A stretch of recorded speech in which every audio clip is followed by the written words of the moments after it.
Hi, I'm DeSantis. I'm the head of documentation at Ableton, and I'm going to introduce you to our new instrument, Ableton Push.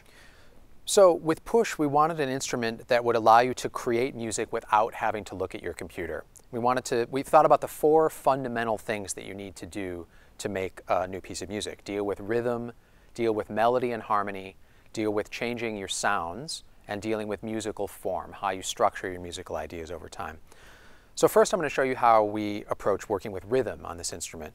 Because we have so many pads, we can accommodate both a real-time 16-pad playing mode and step sequencing at the same time. So these 16 pads here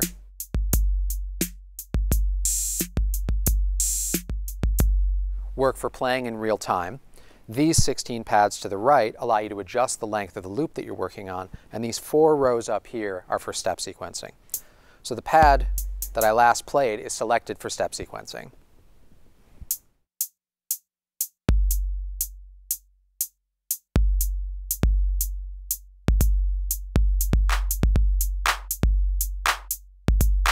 So I can quickly build a step sequence pattern just by changing the instruments that are selected and then entering the steps along this timeline here.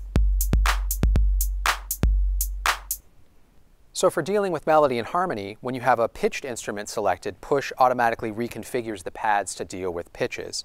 So now what we see here is that each of these pads represents a note, a diatonic note in this case. The blue pads represent the tonic of the key that we're in. The white pads represent the other diatonic notes. So I can play scales, just like that. And I can also switch now to a different key. I'm now playing in G flat major instead of C major. But because our pad grid is completely symmetrical, I can switch using the same fingering patterns just by switching through the key centers here and different scale types up here. We can also switch to a chromatic mode, which in the in-key mode we had before, the notes that were out of the key weren't visible at all. And now in chromatic mode, they're represented by unlit pads here. So again, the blue keys are the tonic. The white keys are the other notes that are in the key. And then the unlit pads represent the notes that are out of the key. So once I have a sound selected, these 8 encoders up here are automatically mapped to the most musically useful parameters for that sound. So I can dial in changes to the sound. As I play with the pads with one hand, I can dial in changes to the sound with the other. And of course, I can capture all of that as automation in the project that I'm working on.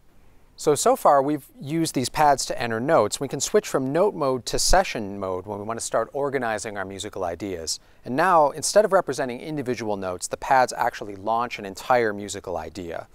I can press these buttons individually to launch clips, or I can fire a whole group of them at once by pressing these scene launch buttons here.